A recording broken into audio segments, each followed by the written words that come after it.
Hello everyone, good morning to all of you. आज की इस वीडियो में हम जो है 31 जुलाई पे जितने भी इम्पोर्टेंट क्वेश्चन होंगे उनको डिस्कस करेंगे और उनके बारे में डिटेल से जानेंगे। और लास्ट में मैंने कुछ इम्पोर्टेंट क्वेश्चन पूछे हुए हैं, तो आप सभी लोग उसका आंसर कमेंट बॉक्स में जरूर दें। तो चलिए स्टार्ट करते हैं। तो स्टार्ट करने से पहले वीडियो को लाइक और शेयर जरूर किया करें। चलिए देखते हैं आज के क्वेश्चन को। पहला क्वेश्चन है, हाल ही में चीन ने पृथ्वी का अध्ययन करने के लिए कितने सैटेलाइट को लॉन्च किया हुआ है? तो करेक्ट आंसर है, अभी हाल ही में चीन ने पृथ्वी का अध्ययन करने के लिए 3 सैटेलाइट को लॉन्च किया हुआ है। और चीन के द्वारा कहा गया है कि 2050 तक उसे खुद को साइंस और इनोवेशन के क्षेत्र में ग्लोबल लीडर बनना है और इसीलिए जो है लगातार वो अध्ययन कर रहा है।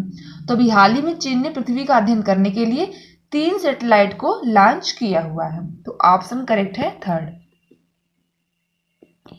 अगला प्रश्न है, हाल ही में फ्रांस से आए विमानों की निम्न में से किस एयरबेस पर लैंडिंग कराई गई है? ऑप्शन है हरियाणा, राजस्थान, पंजाब या गुजरात।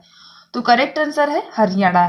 तो हरियाणा के अंबाला एयरबेस पर जो है इन विमानों की लैंडिंग कराई गई है। ये क्वेश्चन इंपॉर्टेंट है। इनकी जो है हरियाणा के अंबाला एयरबेस पर लैंडिंग कराई गई है। ये क्वेश्चन इंपॉर्टेंट हो सकता है, आने वाले एग्जाम में पूछा जा सकता है। अगला प्रश्न है, हाल ही में किस राज्य में J&K ड्राइव शुरू किया गया है?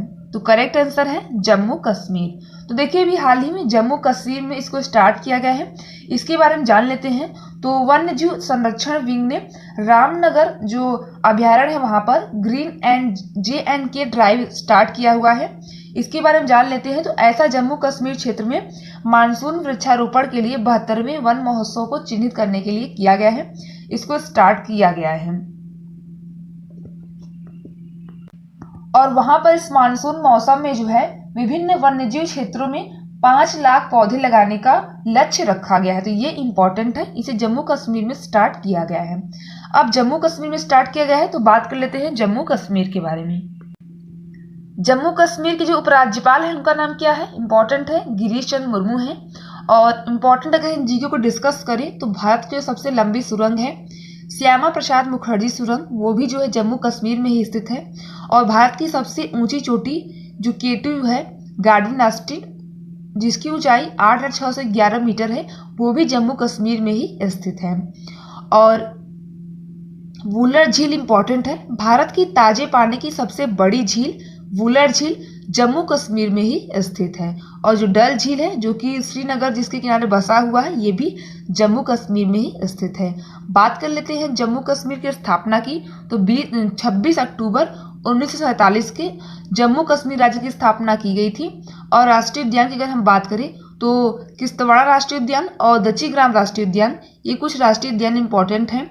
और सलीम अली राष्ट्रीय उद्यान, ये काफ़ी इंपॉर्टेंट राष्ट्रीय उद्यान वहाँ के होते हैं। अब बात करते हैं भारत का सबसे जो बड़ा राष्ट्रीय उद्यान है हेमिस राष्ट्रीय उद्यान, जो कि इस समय लद्दाख में स्थित है। ये भी पहले जम्मू कश्मीर का ही पार्ट था, तो ये भी इंपॉर्टेंट है।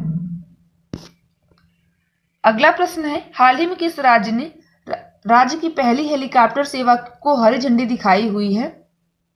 तो करेक्ट आंसर है उत्तराखंड। देखिए उत्तराखंड में देहरादून को गढ़वाल पहाड़ियों से जोड़ने के लिए सरकार द्वारा पहली हेलीकॉप्टर सेवा को 29 जुलाई को स्टार्ट किया गया है। तो अब इसको स्टार्ट किया गया है उत्तराखंड के बारे में। तो हम बात कर लेते हैं उत्तराखंड के बारे में। उत्तराखंड को अगर हम डिस्कस करें तो यहाँ की 2 कैपिटल है, एक तो है देहरादून, दूसरी क्या है गैरसैंण है। और अगर हम बात करें तो उत्तर प्रदेश के 13 हिमालयी जिलों को अलग करके 9 नवंबर 2000 को देश के 27वें तथा हिमालयी राज्यों के क्रम में 11वें राज्य के रूप में उत्तरांचल का गठन किया गया था। ये इंपॉर्टेंट है। और 1 जनवरी 2007 में इसका नाम बदलकर उत्तराखंड कर दिया गया था। अगर हम यहाँ की राजभाषा की बात करें तो हिंदी है और द्वितीय जो है संस्कृत है। मुख्यमंत्री इंपॉर्टेंट है, कौन है? त्रिवेंद्र सिंह रावत। गवर्नर बेबी रानी मौर्य हैं। मुख्य न्यायाधीश की अगर हम बात करें तो रमेश रंगनाथन हैं। यहाँ के कुल 3 पड़ोसी राज्य हैं, हिमाचल प्रदेश, हरियाणा और यूपी हैं। 2 पड़ोसी देश हैं, एक तो चीन एक नेपाल। लोकसभा सीटों की अगर हम बात करें तो कुल 5 हैं, राज्यसभा सीटें कुल 3 हैं और विधानसभा सीटें 71 हैं। ये इंपॉर्टेंट है। झीलों की अगर हम बात करें तो रूपकुंड झील, नैनीताल झील, सुरपाताल झील, नंदीकुंड झील, ये सभी जो है उत्तराखंड राज्य में ही स्थित है। राष्ट्रीय उद्यान की अगर हम बात करें तो जिम कॉर्बेट राष्ट्रीय उद्यान, नंदा देवी राष्ट्रीय उद्यान और फूलों की घाटी राजाजी राष्ट्रीय उद्यान, ये सभी जो है उत्तराखंड राज्य में स्थित है। इंपॉर्टेंट है, चिपको आंदोलन की जो शुरुआत हुई थी 1972 में, वो भी जो है उत्तराखंड राज्य से ही की गई थी। जो पेड़ की कटाई को रोकने के लिए चमोली जिले में इसको शुरुआत किया गया था और सुंदरलाल बहुगुणा ने मेन इसमें भूमिका निभाई हुई थी। तो इनका नाम भी इंपॉर्टेंट है।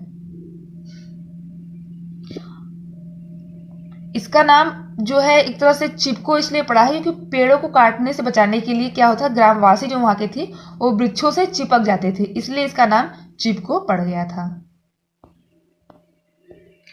अगला प्रश्न है, हाल ही में मानव तस्करी के खिलाफ विश्व दिवस कब मनाया गया है? तो करेक्ट आंसर है 30 जुलाई को।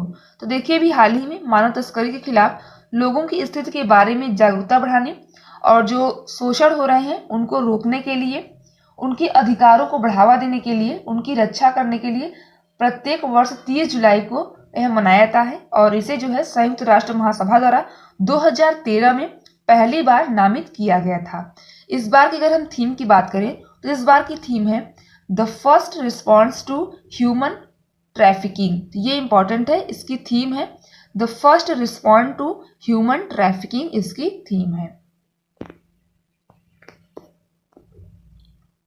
अब कुछ इंपॉर्टेंट डेज की अगर अब बात आई है तो आज हम जुलाई के जितने भी इंपॉर्टेंट रहे हैं उनको डिस्कस कर ही लेते हैं। तो सबसे पहले बात कर लेते हैं 1 जुलाई के बारे में। 1 जुलाई को मनाया गया था राष्ट्रीय डाक कर्मचारी दिवस, 1 जुलाई को ही मनाया गया था राष्ट्रीय चिकित्सक दिवस और 1 जुलाई को ही मनाया गया था नेशनल चार्टर्ड अकाउंटेंट डे। 1 जुलाई को ही जीएसटी दिवस भी मनाया जाता है, तो ये इंपॉर्टेंट है। 2 जुलाई की अगर हम बात करें तो विश्व खेल पत्रकार दिवस, 4 जुलाई को मनाया गया था अंतर्राष्ट्रीय सहकारिता दिवस और 4 जुलाई को ही इंपॉर्टेंट डे था धर्म चक्र दिवस। 6 जुलाई की अगर हम बात करें तो विश्व पशुजन्य रोग दिवस, 7 जुलाई को विश्व चॉकलेट दिवस और इंपॉर्टेंट है 11 जुलाई को मनाया गया था विश्व जनसंख्या दिवस और 12 जुलाई को विश्व मलाला दिवस, 15 जुलाई को विश्व युवा कौशल दिवस, 18 जुलाई को इंपॉर्टेंट है नेल्सन मंडेला अंतर्राष्ट्रीय दिवस, 26 जुलाई इंपॉर्टेंट है कारगिल विजय दिवस, 28 जुलाई को विश्व हेपेटाइटिस दिवस और 29 जुलाई भी इंपॉर्टेंट है अंतर्राष्ट्रीय बाघ दिवस और अब 30 जुलाई को मनाया गया है मानव तस्करी के खिलाफ लोगों की स्थिति के बारे में जागरूकता बढ़ाने के लिए इस दिन को मनाया गया है। आपको बता दें कि अंतर्राष्ट्रीय श्रम संगठन के अनुसार विश्व भर में 21 मिलियन लोग बंधुआ मजदूरी के शिकार हैं। इस अनुमान में श्रम व यौन शोषण के लिए तस्करी किए गए लोग भी शामिल हैं।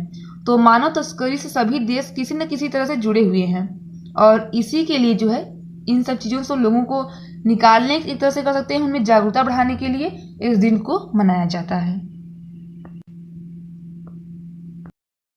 प्रश्न है, हाल ही में किसको 2020 के लिए लोक प्रशासन में उत्कृष्टता के लिए प्रतिष्ठित प्रधानमंत्री पुरस्कारों में शामिल किया गया है? इंपॉर्टेंट क्वेश्चन है। तो अभी हाल ही में गंगे योजना को उत्कृष्टता के लिए प्रतिष्ठित प्रधानमंत्री पुरस्कारों में भी शामिल कर लिया गया है। तो स्वच्छ गंगा के लिए राष्ट्रीय मिशन का उद्देश्य पवित्र नदी और उसकी सहायक नदियों के आसपास एक स्थायी सामाजिक आर्थिक क्षेत्र विकसित करना इसका मेन उद्देश्य है और इसमें आत्मनिर्भर भारत अभियान को बढ़ावा भी मिलेगा।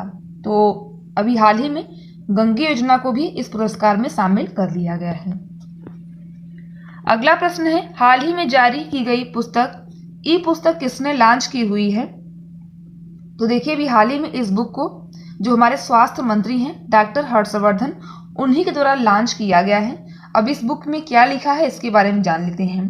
तो देखिए इस बुक में जो है इस पुस्तक का जो उद्देश्य है वो देश में मादक द्रव्यों के सेवन और व्यवहारिक लत से निपटना है। तो इन्होंने जो है इस बुक में हृदय, कैंसर, सड़क यातायात और चोट आदि जैसे गैर संचारी विकारों के पदार्थ के उपयोग के बारे में, हानिकारक जो चीज़ें हैं उनके बारे में अवेयरनेस पता करने के लिए इस बुक को लिखा हुआ है और इन सभी चीज़ों के बारे में इस बुक में डिटेल से लिखा हुआ है। अगला प्रश्न है, हाल ही में मानव संसाधन विकास मंत्रालय का नाम बदलकर शिक्षा मंत्रालय कर दिया गया। शिक्षा मंत्रालय को किस वर्ष मानव संसाधन विकास मंत्रालय का नाम दिया गया था? इंपॉर्टेंट क्वेश्चन है। तो करेक्ट आंसर है 1985 में। देखिए 1985 में जो है मानव संसाधन विकास मंत्रालय का नाम बदलकर शिक्षा मंत्रालय कर दिया गया था और फिर से जो है इसका नाम बदलकर शिक्षा मंत्रालय कर दिया गया है।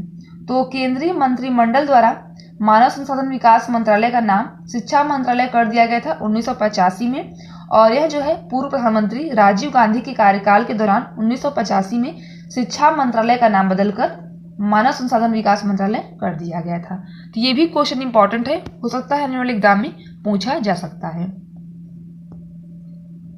कल का प्रश्न था कि हाल ही में डेयर टू ड्रीम प्रतियोगिता किसने शुरू की हुई थी? सभी लोगों ने बिल्कुल डिटेल के साथ आंसर दिया था और काफी बेहतर तरीके से आंसर दिया था। आज का प्रश्न है आपके लिए कि हाल ही में रूस ने अपना कौन से मिसाइल का सफलतापूर्वक परीक्षण किया हुआ है? तो इसके बारे में जरूर लिखें और डिटेल के साथ लिखें। अब देख लेते हैं आज के आंसर को जो लोगों ने दिया हुआ था। राघव राव बिल्कुल करेक्ट है। DRDO द्वारा इसको लॉन्च किया गया है, स्टार्ट की गई है, एक तरह की प्रतियोगिता है। संगीता सिंह बिल्कुल करेक्ट आंसर। मीनाक्षी बिल्कुल डिटेल में आपने दिया हुआ था, काफी बेहतर। कुंदन बिल्कुल करेक्ट आंसर आपका। विशाल बिल्कुल करेक्ट। सिम्मी करेक्ट है आपका भी आंसर और दीप्ति साकिया बिल्कुल करेक्ट। राकेश कुमार बिल्कुल करेक्ट। तो आप सभी लोग इसी तरह से डिटेल के साथ आंसर दें और हाँ वीडियो को लाइक और शेयर करना ना भूलें। आप प्लीज़ आप लोग वीडियो को लाइक शेयर ज़रूर किया करें। काफ़ी मेहनत से 4-5 घंटे की मेहनत से एक छोटी सी वीडियो बनाई जाती है। उम्मीद करते हैं वीडियो पसंद है, प्लीज़ वीडियो को लाइक शेयर जरूर करें। Thanks for watching.